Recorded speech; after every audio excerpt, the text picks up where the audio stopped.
नमस्कार, मैं हूं आपके साथ Himanshu Dikshit. Times Now of Bharat के मॉर्निंग बुलेटिन न्यूज उदय में आप सभी का स्वागत है। इस बुलेटिन में हम आपको देश दुनिया की तमाम बड़ी खबरें दिखाएंगे। बुलेटिन में वायरल खबरों का फैक्ट चेक भी करेंगे। खबरें आपके काम की भी होंगी, लेकिन सबसे पहले देखिए 5 मिनट में 25 बड़ी खबरें। प्रधानमंत्री नरेंद्र मोदी आज लखनऊ में आयोजित आजादी का अमृत महोत्सव में शामिल होंगे और new urban India transforming urban landscape सम्मेलन और प्रदर्शनी का उद्घाटन करेंगे। पीएम मोदी 75,000 लाभार्थियों को प्रधानमंत्री आवास योजना शहरी के तहत तैयार घरों की चाबियां डिजिटल तरीके से सौंपेंगे। यूपी के लखीमपुर खीरी में हिंसा से फैले तनाव के बाद योगी सरकार और किसानों के बीच समझौता हो गया है, लेकिन किसान नेता राकेश टिकैत ने कहा है कि अगर मंत्री और उनके बेटे की गिरफ्तारी नहीं हुई तो आंदोलन होगा। हिंसा के बाद लखीमपुर दौरे के लिए निकले कई राजनेताओं को योगी सरकार ने हिरासत में ले लिया है। कांग्रेस महासचिव प्रियंका गांधी, समाजवादी पार्टी के अध्यक्ष अखिलेश यादव की हिरासत को विरोध में कांग्रेस और सपा के कार्यकर्ताओं ने यूपी के कई जगहों पर विरोध प्रदर्शन किया।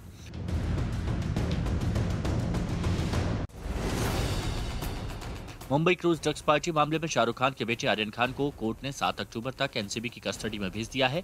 आर्यन के अलावा अरबाज मर्चेंट और मुनमुन धमेचा भी 7 अक्टूबर तक एनसीबी की रिमांड पर रहेंगे। पेंडोरा पेपर्स लीक मामले में भारत सरकार ने बड़ा फैसला लिया है। सीबीडीटी चेयरमैन की अध्यक्षता में विभिन्न जांच एजेंसियों का समूह इस पूरे मामले की जांच करेगा। इस पूरे मामले में भारत की कई बड़ी हस्तियां सवालों के घेरे में हैं। बीजेपी का केंद्रीय नेतृत्व लखीमपुर खीरी हिंसा के बाद से घटनाक्रम पर कड़ी नजर रखे हुए है। पार्टी सूत्रों के मुताबिक बीजेपी महासचिव बीएल संतोष और यूपी विधानसभा चुनाव प्रभारी केंद्रीय मंत्री धर्मेंद्र प्रधान हालात पर नजर रखे हुए हैं। 5 राज्यों में होने वाले विधानसभा चुनाव के मद्देनजर बीजेपी युवा मोर्चा भी एक्टिव हो गया है। दिल्ली में आज बीजेपी युवा मोर्चा की राष्ट्रीय कार्यकारिणी की बैठक बुलाई गई है। इसमें देश भर से कार्यकर्ता शामिल होंगे। छत्तीसगढ़ के मुख्यमंत्री भूपेश बघेल आज यूपी दौरे पर जा सकते हैं। विधानसभा चुनाव के मद्देनजर कांग्रेस ने भूपेश बघेल को प्रदेश के लिए सीनियर ऑब्जर्वर नियुक्त किया है। पंजाब में जारी सियासी खींचतान के बीच मुख्यमंत्री चरणजीत सिंह चन्नी राजस्थान के मुख्यमंत्री अशोक गहलोत से आज मुलाकात करने वाले हैं। यह मुलाकात जयपुर में मुख्यमंत्री आवास पर होगी। इस दौरान गहलोत कैबिनेट के मंत्री भी मौजूद रह सकते हैं। बिहार उपचुनाव को लेकर कांग्रेस आरजेडी के बीच टकराव बना हुआ है। कांग्रेस ने आरजेडी के कुशेश्वर स्थान विधानसभा सीट से अपने उम्मीदवार का नाम वापस लेने के लिए अल्टीमेटम दिया है। कांग्रेस ने कहा है कि अगर आरजेडी ने नाम वापस नहीं लिया तो कांग्रेस कुशेश्वर स्थान और तारापुर सीट पर उम्मीदवार उतारेगी। दिल्ली के द्वारका इलाके में एक महिला की सरेआम गला रेतकर हत्या कर दी गई। वारदात सीसीटीवी में कैद हो गई है। नशे में धुत एक शख्स ने महिला से बहस होने के बाद उसकी हत्या की। घटना के बाद स्थानीय लोगों ने हत्या के आरोपी दीपक की जमकर पिटाई की। आरोपी को अस्पताल में भर्ती कराया गया है। पुलिस के मुताबिक द्वारका में जिस महिला की हत्या की गई वो अपने पति के साथ इलाके में सब्जी की दुकान चलाती थी और नशे में धुत आरोपी से महिला की किसी बात पर कहासुनी हो गई थी। इसके बाद दोनों में विवाद इतना बढ़ गया कि बात हत्या तक पहुंच गई।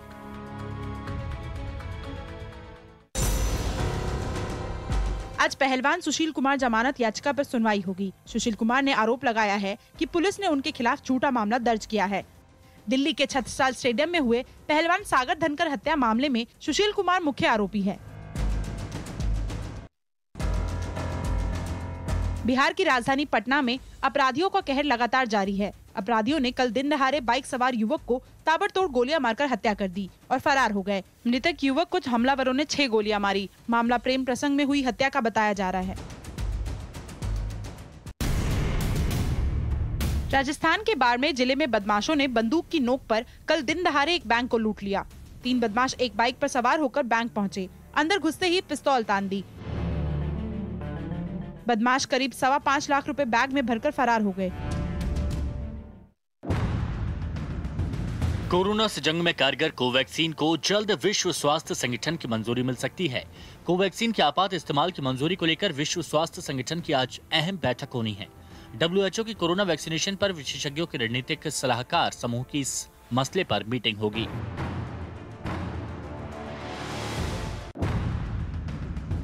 Social media sites Facebook, Instagram और व्हाट्सएप की सेवाएं बीती रात दुनिया भर में अचानक ठप हो गईं। इसकी वजह सर्वर डाउन बताया जा रहा है। फेसबुक के कर्मचारियों द्वारा इस्तेमाल किए जाने वाले आंतरिक सिस्टम भी खराब हो गए। इससे पहले जून में दुनिया की कई शीर्ष वेबसाइटों को इंटरनेट आउटेज का सामना करना पड़ा था।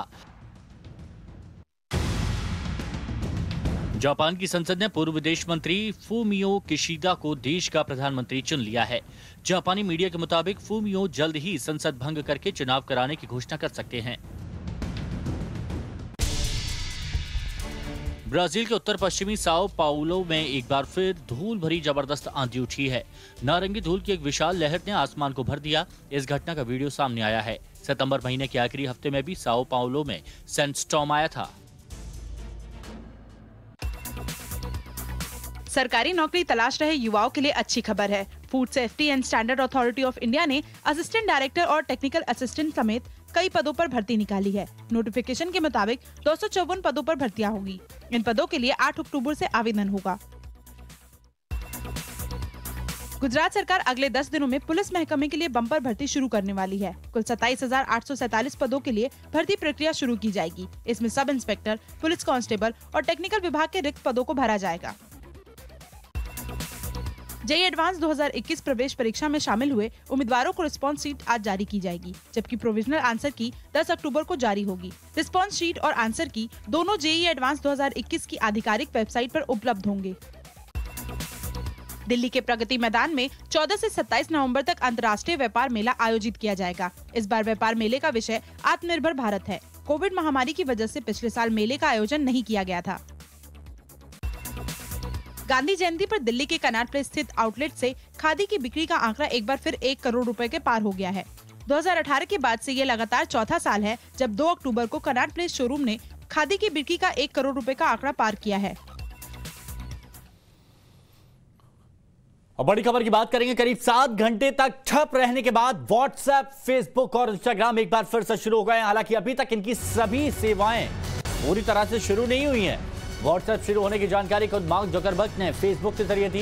इससे पहले बीती रात करीब 9 बजे, करीब 9:15 बजे के वक्त था जब सोशल मीडिया के 3 बड़े प्लेटफॉर्म फेसबुक, व्हाट्सएप और इंस्टाग्राम ठप हो गए थे।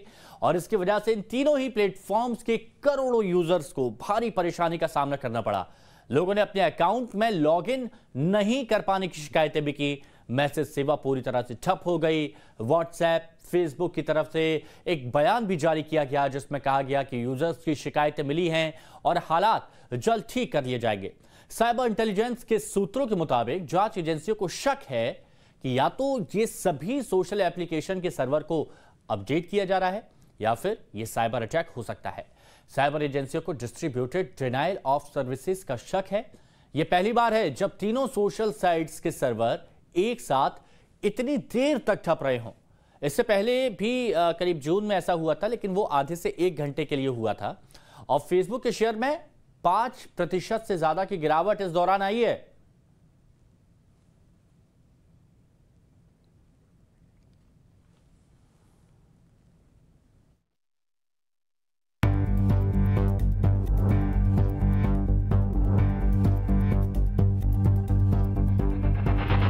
सोमवार रात करीब 9 बजे व्हाट्सएप, इंस्टाग्राम और फेसबुक डाउन हो गया।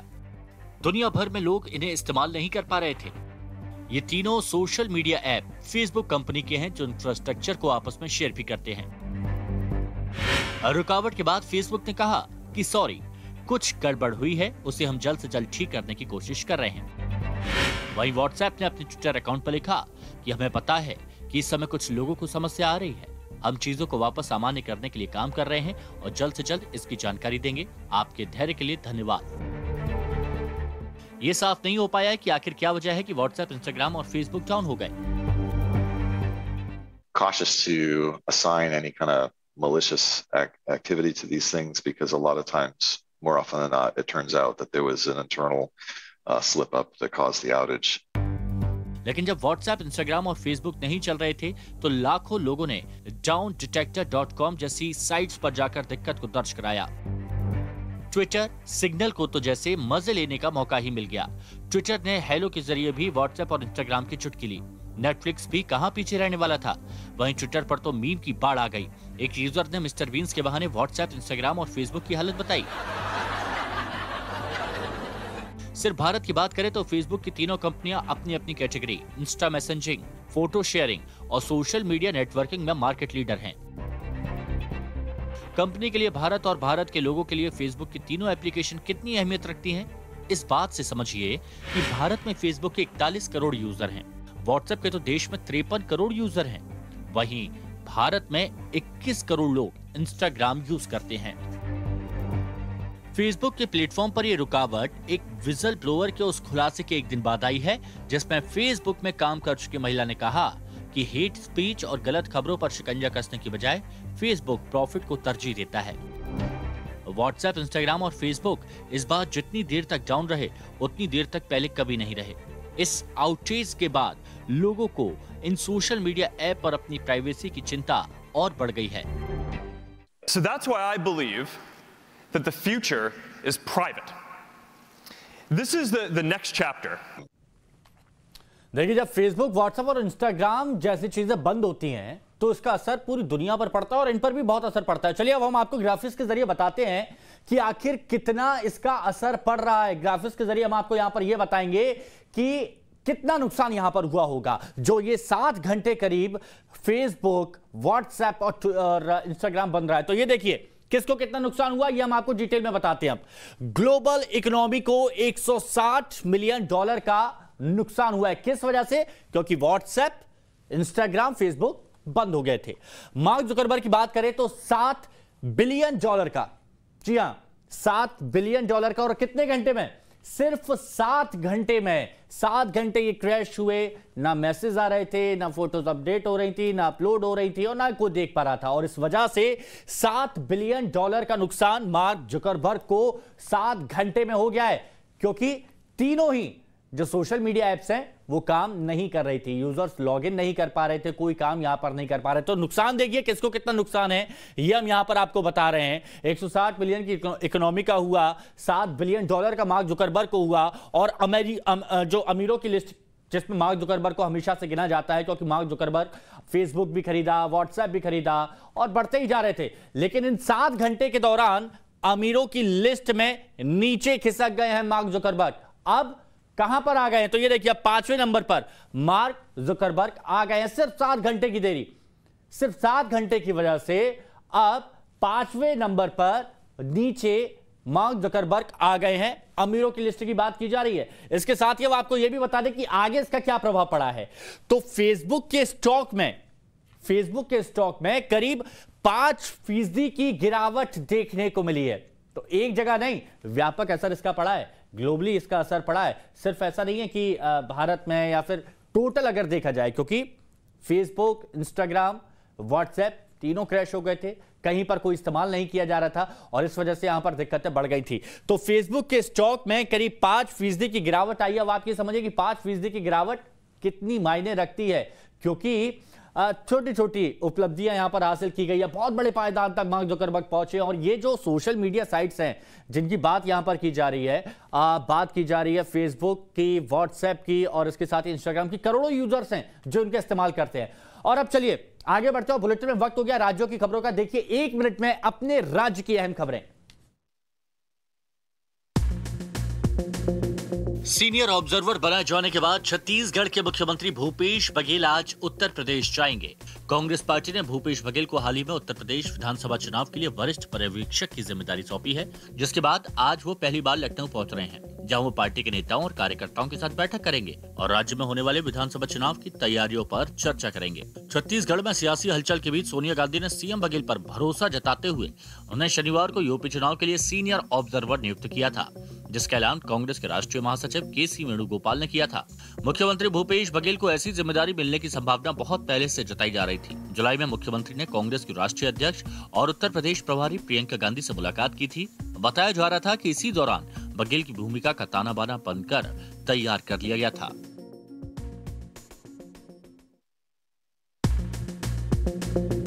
पंजाब के सीएम चरणजीत सिंह चन्नी आज राजस्थान के सीएम अशोक गहलोत से मुलाकात करने के लिए जयपुर जा रहे हैं। बताया जा रहा है कि चन्नी राजस्थान के कैबिनेट मंत्री और पंजाब के पर्यवेक्षक हरीश चौधरी के साथ चंडीगढ़ से जयपुर पहुंचेंगे। वहां पहुंचने के बाद चन्नी राजस्थान के सीएम गहलोत से उनके आवास पर मिलेंगे। इस दौरान गहलोत कैबिनेट के कई मंत्री भी मौजूद रहेंगे। पंजाब का सीएम बनने के बाद पहली बार जयपुर आ रहे चन्नी के सम्मान में अशोक गहलोत ने सीएम हाउस में लंच का कार्यक्रम भी रखा है, जिसमें सरकार के सभी मंत्रियों और कांग्रेस विधायकों को आमंत्रित किया गया है। कांग्रेस आलाकमान की ओर से चन्नी को पंजाब का मुख्यमंत्री बनाए जाने के फैसले की मुख्यमंत्री अशोक गहलोत ने भी खूब तारीफ की थी। वहीं कांग्रेस सूत्रों की माने तो पार्टी आलाकमान चन्नी के प्रोफाइल को ऊंचा करने के मकसद से अलग अलग दौरों पर भेज रही है। साथ ही कांग्रेस ये दिखाने की कोशिश भी कर रही है कि वो एक डमी सीएम नहीं है। आपको बता दें कि सीएम बनने के बाद हाल ही में चन्नी ने प्रधानमंत्री नरेंद्र मोदी से दिल्ली में मुलाकात की थी और वो राजस्थान में सीएम से मिलने आ रही हैं। सीएम योगी आदित्यनाथ सोमवार को लखनऊ के मेदांता अस्पताल पहुंचे, जहां उन्होंने श्री राम जन्मभूमि तीर्थ क्षेत्र ट्रस्ट के अध्यक्ष महंत नृत्य गोपाल दास से मुलाकात की और उनका हाल जाना। महंत नृत्य गोपाल दास मेदांता अस्पताल के आईसीयू में भर्ती हैं, जहां लगातार डॉक्टरों की टीम उनकी निगरानी कर रही है। महंत नृत्य गोपाल दास की रविवार को अचानक तबीयत खराब हुई थी। उन्हें सांस लेने में दिक्कत हुई, जिसके बाद उन्हें अयोध्या से लखनऊ के मेदांता अस्पताल लाया गया।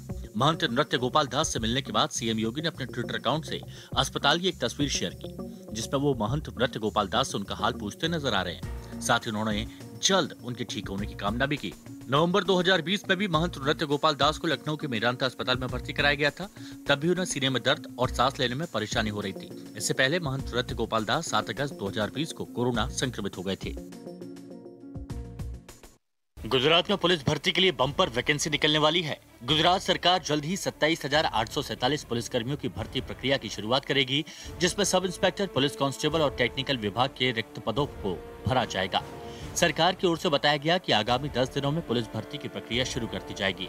भर्ती के लिए जारी विज्ञप्ति में कहा गया है कि कानून व्यवस्था को मजबूत करने के लिए मुख्यमंत्री भूपेंद्र पटेल ने गृह विभाग में 27,847 पदों को भरने की प्रक्रिया शुरू करने का फैसला लिया है। इन पदों के लिए अभ्यर्थी पुलिस भर्ती बोर्ड की आधिकारिक वेबसाइट ojas.gujarat.gov.in पर आवेदन कर सकते हैं।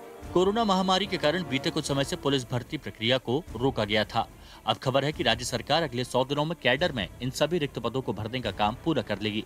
महामारी के इस दौर में जब कई लोगों को नौकरियां नहीं मिल रही हैं और कईयों का कारोबार चौपट हो गया है, ऐसे में गुजरात सरकार की ओर से नौकरी के लिए दरवाजा खुलना काफी अहम माना जा रहा है। दिल्ली के द्वारका इलाके में एक दिल दहला देने वाली वारदात को अंजाम दिया गया। यहाँ शराब के नशे में धुत एक आदमी ने एक महिला की गला रेत कर हत्या कर दी। पूरी घटना सीसीटीवी में कैद हो गई। इस पूरी घटना का एक सीसीटीवी वीडियो भी सामने आया है, जिसमें आरोपी को साफ देखा जा सकता है। आरोपी ने अपने थैले से एक धारदार हथियार निकालकर दुकान के सामने खड़ी महिला पर वार कर दिया, जिसके बाद महिला जमीन पर गिर गई। थोड़ी देर बाद मौके पर लोगों की भीड़ जमा हो गई, लेकिन उससे पहले आरोपी वहां से भाग गया। लेकिन जब लोगों को मामला समझ आया तो वो आरोपी को पकड़ने के लिए उसकी तरफ दौड़े और उसे दबोच लिया। वो विभा जो है एक सब्जी की दुकान चलाती है, वो अपने पति के साथ चलाती है। और जो ये आदमी है जिसने उसका मर्डर किया, इसका नाम दीपक है और ये एक प्लम्बर का काम करता है, छोटा मोटा बहुत छोटे लेवल का कॉन्ट्रैक्टर भी है। पुलिस के मुताबिक महिला अपने पति के साथ इलाके में सब्जी की दुकान चलाती थी। घटना वाले दिन नशे में धुत आरोपी की उससे किसी बात पर बहस हो गई, जिसके बाद दोनों में विवाद इतना बढ़ गया कि हत्या तक बात पहुंच गई। इन दिनों सोशल मीडिया पर एक पोस्ट काफी ज्यादा वायरल हो रहा है, जिसमें दावा किया जा रहा है कि सिर्फ हिंदू मंदिरों को ही टैक्स देना पड़ता है, जबकि जो दूसरे धर्म के मंदिर हैं या फिर मस्जिद हैं उनको नहीं देना पड़ता। क्या वाकई ये सच है? क्या है इस वायरल पोस्ट की हकीकत? देखिए हमारे फैक्ट चेक सेगमेंट में।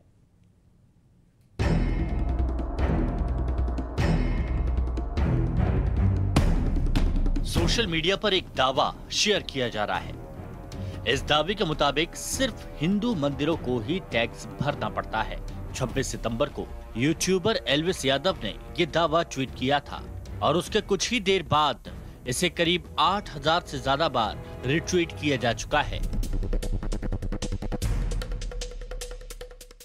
एक और फेमस यूट्यूबर गौरव तनेजा ने एल्विस का ट्वीट कोट करते हुए लिखा कि 2014 में 282, 2019 में 303 लाकर भी जो काम नहीं हो सका वो 543 से भी नहीं होगा। यहां बीजेपी और बीते 2 आम चुनावों में उसकी सीटों की संख्या की ओर इशारा किया गया था।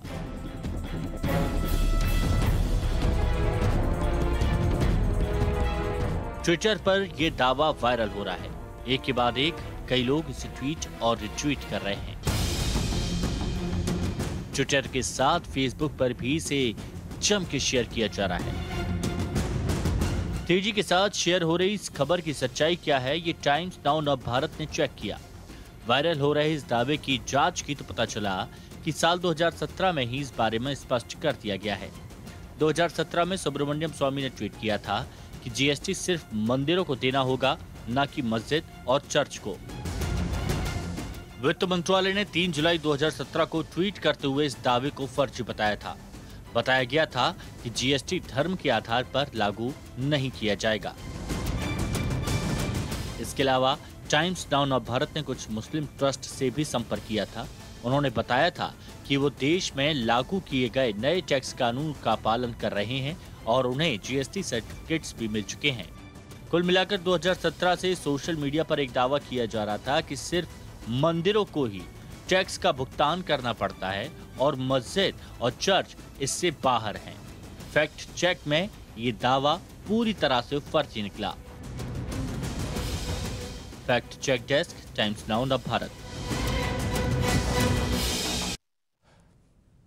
और अब देखिए वो खबरें जो आपके काम की हैं। भारत बायोटेक कंपनी बच्चों की वैक्सीन लॉन्च करने से एक कदम दूर है। दरअसल कंपनी ने बच्चों पर ट्रायल का डाटा डीजीसीआई को सौंप दिया है। कंपनी की चेयरमैन और मैनेजिंग डायरेक्टर डॉक्टर कृष्णा एल्ला ने बताया कि भारत बायोटेक ने 2 से 18 साल के वॉलंटियर पर किए गए ट्रायल का डाटा डीजीसीआई को सौंप दिया है। कंपनी ने बीते महीनों ही बच्चों पर कोवैक्सीन के दूसरे चरण का ट्रायल पूरा किया था। बता दें कि देश में बच्चों के टीकाकरण का ऐलान अभी तक नहीं हुआ है। वहीं 18 साल से ज्यादा उम्र के करीब 90 करोड़ लोगों को वैक्सीन लग चुकी है। न्यूज उदय में वक्त है एक छोटे से ब्रेक का।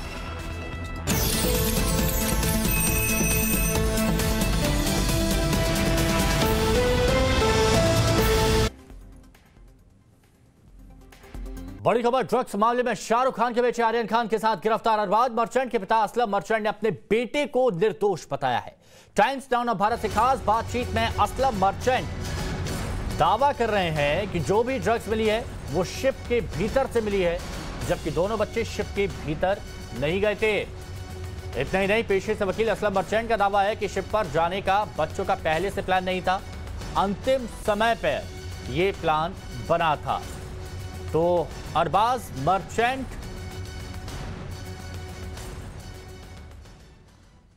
का ये बयान अब सामने आया है, सुनिए ये बयान। I have faith in the judiciary. I, being a professional lawyer, I have full faith in the judiciary. Truth will prevail and they will come out scot-free. They are innocents. Whatever was found inside the ship, not outside. They didn't even enter the ship. They were guests. They were not members of the ship. तो यहां पर बताया जा रहा है कि उनका बेटा पूरी तरह से निर्दोष है, पहले से प्लान नहीं था, आखिरी वक्त पर यह प्लान बना है। तो कल आर्यन को कोर्ट में पेश किया गया और आर्यन की एनसीबी कस्टडी 7 अक्टूबर तक बढ़ा दी गई है। लेकिन बड़ा सवाल यह कि बॉलीवुड के ड्रग्स कनेक्शन को लेकर, क्योंकि बॉलीवुड और ड्रग्स का रिश्ता एक ऐसा ओपन सीक्रेट है जिसके बारे में जानता हर कोई है, लेकिन कोई बोलना नहीं चाहता। और हर बार एक नए मशहूर चेहरे के पकड़े जाने पर यह बहस फिर से शुरू हो जाती है।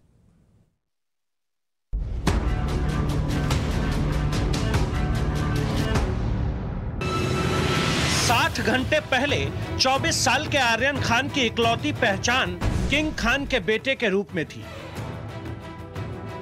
लेकिन ड्रग्स कनेक्शन की पोथी खुली तो बिल्कुल नई पहचान मिल गई। आर्यन खान पर एनसीबी के खुलासे चौंकाने वाले हैं। कोर्ट में पेशी के दौरान एनसीबी ने दावा किया कि आर्यन के फोन में आपत्तिजनक तस्वीरें मिली हैं। आर्यन करीब 4 साल से ड्रग्स सेवन कर रहे थे। व्हाट्सएप चैट में पैसों की लेन-देन का खुलासा हुआ है और चैट में सामने आया कि उन्होंने बैंक ट्रांजैक्शन के लिए कैश की मांग की। इतना ही नहीं, देश से बाहर यूके, दुबई में भी आर्यन ने ड्रग्स का सेवन किया।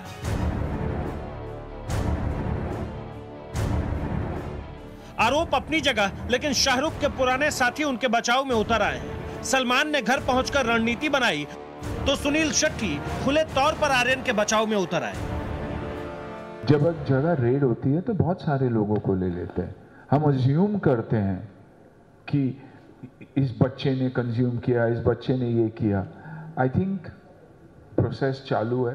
Let's give that child a breather.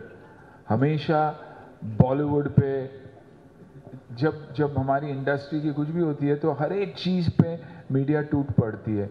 हर एक को समझती है कि ये वैसा ही होगा. Give the child an opportunity to report. Let the real reports come out. Till then, बच्चा है. Taking care of him is our responsibility. लेकिन सवाल सिर्फ आर्यन के ड्रग्स रैकेट में फंसने का नहीं है. सवाल यह है कि क्यों आर्यन के 4 साल से ड्रग्स लेने के बावजूद शाहरुख और उनके परिवार को इसकी भनक नहीं लगी. क्या बॉलीवुड के बच्चों को ड्रग्स इतनी आसानी से मुहैया हो जाती है कि वो कभी भी कैसे भी ड्रग्स का सेवन करने में सहज हो चले हैं? क्या मुंबई में ड्रग्स के ऐसे रैकेट चल रहे हैं जिनके निशाने पर सिर्फ और सिर्फ फिल्मी हस्तियां हैं? और क्या रईस परिवारों के बच्चों को ड्रग्स लेते हुए कानून का डर नहीं लगता, या उन्होंने ये धारणा बना ली है कि पैसे के बल पर कानून को खरीदना उनके रसूखदार परिवारों के लिए मुश्किल नहीं है? क्या बॉलीवुड के नामी गिरामी परिवारों ने ड्रग्स के सच को कबूल कर लिया है, या मान लिया है कि नाम और दाम के तनाव को सहने के लिए ड्रग्स जरूरी है? मैंने भी एक फिल्म फैशन में काम किया था. हीरोइन जैसी फिल्में बनी हैं, फिल्म इंडस्ट्री पे आधारित हैं. तो ड्रग्स जो है वो उसका एक बहुत बड़ा हिस्सा है, और ये बात किसी से छुपी नहीं है. और ऐसे प्रिटेंड करना कि ये बात छुपी हुई है तो आपस में आई थिंक अपने आप से झूठ बोलने जैसा है. ड्रग्स बॉलीवुड का सच है, इसमें कोई शक नहीं. आर्यन की गिरफ्तारी ने इस सच को और बदसूरत बना दिया है. अनुज मिश्रा के साथ bureau report, times Now Navbharat.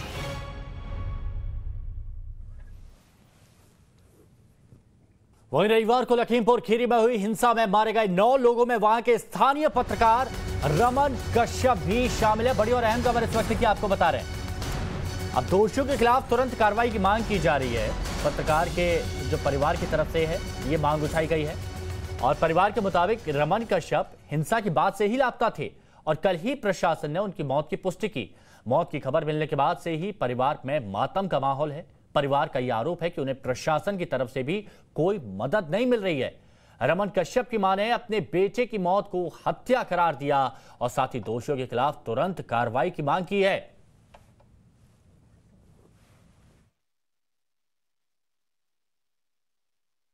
क्या बता के निकले थे रमन का सुबह? वो कह रहे थे हम वहाँ जा रहे हैं. जहाँ पे वो सब हो रहा था वहीं गए थे 12 बजे. फिर वहाँ से नहीं आए, लौट गए हमारा भैया. और जिसने भैया को मारा है उसको सजा जरूर मिलनी चाहिए. भैया को हमारे किसी ने गाड़ी से मारा है.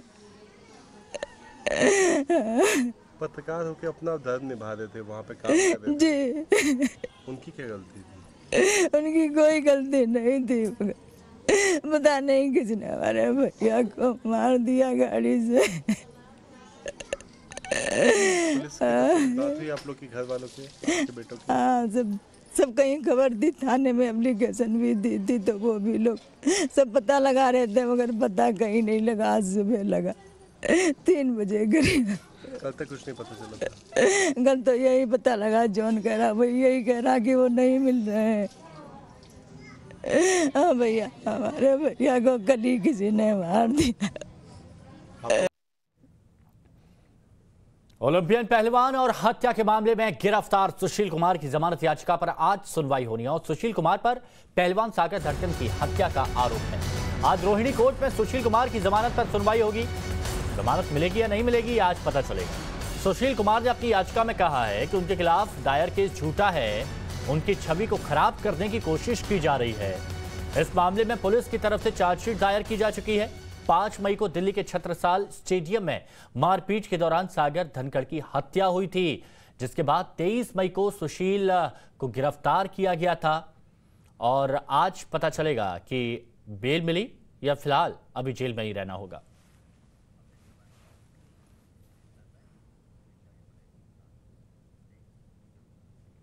और अब देखिए वो खबर है जो इस वक्त सुर्खियां बनी हुई हैं सोशल मीडिया की.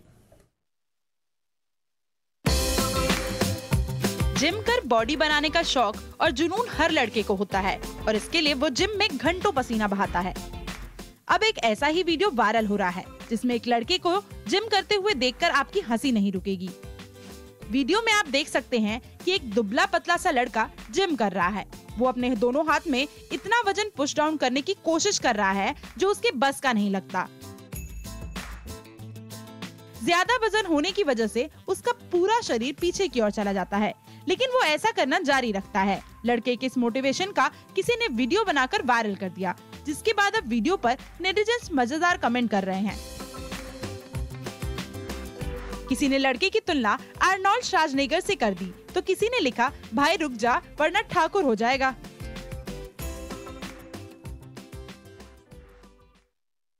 सोशल मीडिया पर डांस से जुड़े वीडियो की बाढ़ है। कई बार ऐसे वीडियो भी सामने आ जाते हैं जिन्हें देखकर आप अपनी हंसी पर काबू नहीं कर पाते। अब एक लड़की का वीडियो वायरल हो रहा है। उसने ऐसा कुछ किया जो आपको हंसने पर मजबूर कर देगा।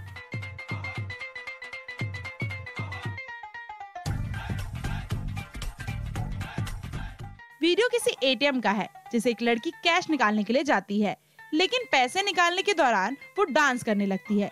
लड़की ऐसे ऐसे स्टेप करती दिखती है जिसे देखकर हंसी छूट जाती है। आखिर में जब मशीन से पैसे निकल आते हैं तो लड़की पैसे लेने के बाद फिर डांस करती है और एटीएम मशीन को प्रणाम करते हुए निकल जाती है। ये वीडियो इंस्टाग्राम पर शेयर किया गया है, जिसे अभी तक करीब 12 लाख बार देखा जा चुका है और हजारों लोगों ने इसे पसंद किया है।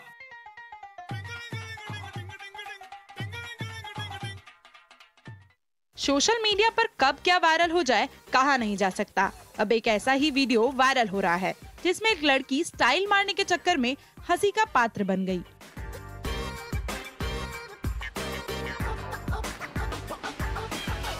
करीब 16 सेकंड के इस वीडियो में आप देख सकते हैं कि एक लड़की स्टाइल मारते हुए चल रही है। वो पानी के एक फव्वारे के पास जाकर बैठती है, लेकिन अचानक उसका बैलेंस बिगड़ता है और वो पानी में जा गिरती है, जिसे देखकर सबकी हंसी छूट जाएगी। पानी में गिरने के बाद लड़की बाहर निकलने के बाद खुद हंसने लगती है। अब ये वीडियो सोशल मीडिया पर काफी वायरल हो रहा है।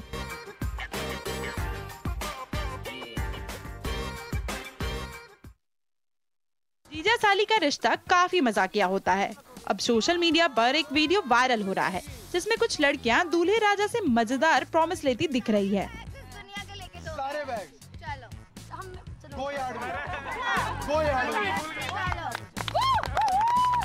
वीडियो में देखने से ऐसा लग रहा है कि ये किसी मैरिज गार्डन का है, जिसे दूल्हे को अंदर जाने से पहले उसकी सालियों का सामना करना पड़ रहा है। सालियां दूल्हे को अंदर जाने से पहले कहती हैं कि वो वादा करे कि दीदी को हमेशा खुश रखेंगे। दूल्हा इसका जवाब हाँ में देते हुए वादा करता है। सबसे आखिर में वो कहती है कि दीदी को सारे बैग लाकर दोगे। दूल्हा इसमें भी हामी भर देता है। जीजा साली का ये मजेदार वीडियो सोशल मीडिया पर काफी वायरल हो रहा है। सारे बैग चलो, कोई